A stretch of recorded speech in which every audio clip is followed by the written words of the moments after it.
Hi, I'm Heather. Welcome to class. Today we're going to work on the boat pose. There are two variations. There's Ardha Navasana, the half boat pose, and then there's Navasana, the boat pose. Before we begin, if you find this video helpful, be sure to like and subscribe. We're going to start sitting in Dandasana. So sit on the floor and draw the buttock flesh back away from the heels so that you feel you're sitting more on the front of the sitting bones. Then when you're sitting more on the front of the sitting bones, you'll get a feeling of being able to lift up the top of the sacrum and the lumbar spine. Now that's important when it comes to Navasana, the boat pose. So top of the sacrum moving in, lumbar spine moving in, thighs pressing down. Let's reach the hands to the floor. You can be on fingertips. Roll the shoulders back and down.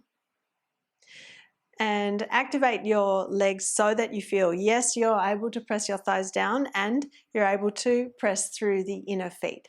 Inner feet pressing forward away from the inner thighs. Maintaining the lift in the lumbar spine. We're going to lean back, but we want to maintain this feeling of being uplifted in the spine and in the chest. So as you lean back, reach your hands to hold the shins. You'll be bending the knees. Catch the top of the shins there, slide the heels in, and see you're still on the sitting bones. You haven't rounded the back and come down onto the tailbone. Can you keep the pelvis rolled forward so you feel you're still on the sitting bones and you're still able to lift up the top of the sacrum and the lumbar spine? Lift your chest as you're pulling on the shins, roll the shoulders back and down, and just explore this position. The spine is straight, even though it's diagonally leaning back. Then perhaps you can let go of the grip of the shins and stretch your arms forward. So at this stage, we're keeping the heels on the floor. We're drawing the toes up, pressing through the balls of the feet, and maintaining as much lift in the chest as possible. Then we can hold the shins, slide the heels away from us. We come back through Dandasana. This time as we bend the knees, we're going to see, can we lift the heels up off the floor? So again, maintain the lift in the lumbar spine. Keep drawing the top of the sacrum in, start to bend the knees, lean back, slide the heels in, and then see if you can lift the heels off the floor and stay on the sit bone. So again, you're not collapsing there through the lumbar spine or through the chest. So if it helps, get the heels on the floor again, roll the pelvis forward, get the feeling of lift in that lumbar region. And for some of us, it would be better to keep the heels on the floor, particularly if you do tend to collapse when you lift the heels off the floor. But if you can, float the heels up off the floor and maintain the lift in the chest from the lift in the lumbar spine. Then perhaps you can reach your hands forward, your arms parallel to the floor. Keep the chest uplifted, shoulders rolling back and down. And then again, you can hold the shins, slide the heels away from you, and come back to Dandasana. This time we're going to bring the hands underneath the knees as we bend the knees. So again, start to bend the knees, slide the heels in, slip the hands underneath the knees, the back of the knee crease there. As you slide the heels in, once more, maintain the lift in the lumbar spine and float the heels off the floor if you can manage.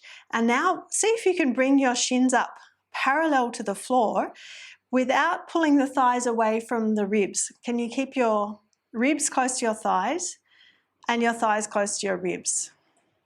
Go on lifting the chest, rolling your shoulders back and down, and then perhaps you can stretch your arms forward.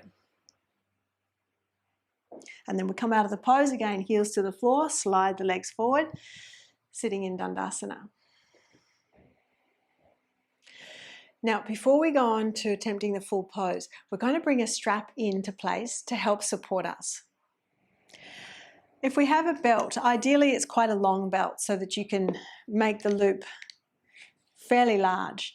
If you don't have a long enough belt, then you may need to practice without the belt. Let's see if we can put the belt around the armpit region so it's coming quite high up the back. It's coming into the armpits, and then we're going to put it around the heels. Now, ideally when we lean back, it helps us lift the feet up. So obviously you want it to be tight enough that you can be reasonably compact. So what we want to note is as we flex in the hips, the ribs are reasonably close to the thighs, thighs close to the ribs. And so then when you lean back, you pick the feet up off the floor, the belt is helping to hold the legs there, and you can lean into the fingertips for additional support and bring your shins up parallel to the floor. Then make sure you're trying to lift through that lumbar region and then lean back into the belt so that your chest lifts significantly. So as I said, you've got fingertips, the potential of using fingertips on the floor here for additional support while you're setting yourself up. Press the inner feet forward away from the inner knees and peel the outer feet back towards the outer knees. Then perhaps you can take your fingertips off the floor. You're still leaning back into the belt, maintaining the lift in the breastbone as you stretch your arms forward. Then we can come out of the pose. So lower the heels, you can let the belt drop as you rest for a moment. We're going to see then, can we take that a step further and straighten the legs? Now, obviously that requires being able to lengthen the hamstrings and have maintain the lift in the lower back. So just be mindful that as you straighten the legs, whether the back starts to want to round and your chest wants to drop. It may be better for you to continue practicing with the chest lifted and the knees slightly bent. Let's again bring that belt into the upper back, so it's around the lower shoulder blades, coming under the armpits, and it's around the heels. Then as you lean back, you can either hold the belt or fingertips to the floor. And at the moment I'm aware I've dropped my chest, but then I'm wanting to straighten the legs and lift the chest. So as I push into the belt, I'm going to straighten the legs and I'm going to lift the chest. So as I'm staying on the sit bones, I'm intending to lift the top of the sacrum, lift the lumbar spine, and that will correlate with the lift in the chest. So you can maintain fingertips on the floor to provide you with that additional support, or you could try taking hands off the floor. As you lean back into the belt holds you and it helps keep the legs up. So the inner feet are together, you're pressing the inner feet forward away from the head, peeling the outer feet back towards the head, chest lifted, shoulders rolling back and down. And then we can slowly come down. You can bend the knees and let the belt drop. Have a brief moment of resting, relaxing the thighs. Sometimes it's helpful to cross the legs and just allow those hip flexors to relax. So what we find is that the hip flexors work significantly, as do the spinal muscles and the abdominal muscles. So now we try without the belt. Let's move the belt out of the way. You can start leaning back, hold underneath the knees, lean back, lift your chest up, take the heels up off the floor. Initially start with the shins parallel to the floor. Then you could see, can you straighten the legs without losing the lift in the lumbar spine? You're still holding behind the knees. Maintain the lift in the chest. Then if you can, you stretch the arms forward, and ideally you're not letting the legs pull away from the chest. So let's have a rest again. Sometimes that happens. Once we let go with the hands, the legs spring away from the body and the body springs away from the legs. So trying to stay strong in this mid-body, strong in the hip flexors to try and keep that same angle that we've created with the hand grip under the knees. So let's go again. Peel the toes up. Float the heels off the floor. Raise the feet. If you can, you straighten the legs. So as you're holding on here, use that grip to maintain the lift of the chest. Then perhaps you can straighten your arms, still maintaining the lift of the chest. Roll your shoulders back and down, and then we can come down and have a rest. Let's do that opposite shin in front for simple cross legs. Relaxing the inner upper thighs.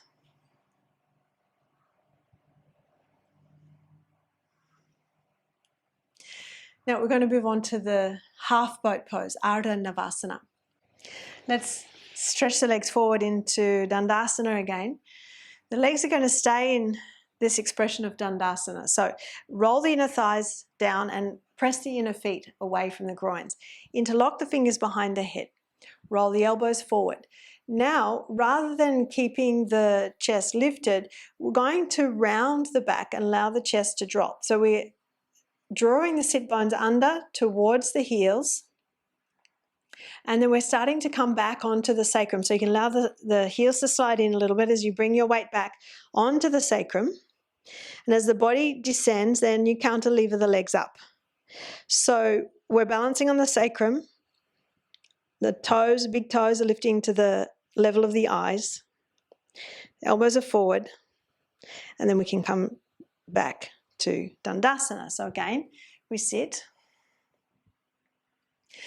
So what I often see when I'm teaching this in the classroom is people find it difficult to stay balanced on the sacrum. They start to drop into the lumbar spine, and then before you know it, they're lying flat out on the floor. So trying to find that balancing act where you've just come from the sit bones through onto the sacrum, and to sustain that, keeping the feet and the head the same height. Let's go again. Interlock the fingers behind the head, roll the elbows forward. Then you curl the sit bones under towards your heels. You allow the heels to slide in. As you come back onto the sacrum, then raise the legs, press the inner feet forward, away from the inner thighs, and you set your eyes the same level as the big toes. Big toes the same level as your eyes. And then you come back to sitting up in Dandasana. Let's do one more of those before finishing up. Again, interlock the fingers behind the head. Roll the elbows forward. Curl your sit bones under towards your heels. Slide the heels in. Come back onto your sacrum. Cantilever the legs up as the torso reclines. And then bring yourself back up all the way to Dandasana. If you enjoyed that practice with me, I've got a video library on my website with over 400 full-length classes. As you know, this class was quite a short tutorial, but on my website, all classes are 45 minutes, 60 minutes, or 75 minutes long. I add a new class to that video library every week, and I invite you to check it out with a 7-day free trial. heatherkitchenyoga.com.au. That's it for today. Thanks for joining me. For more in-depth teaching, check out the video library on my website, heatherkitchenyoga.com.au. The link is in the description box below.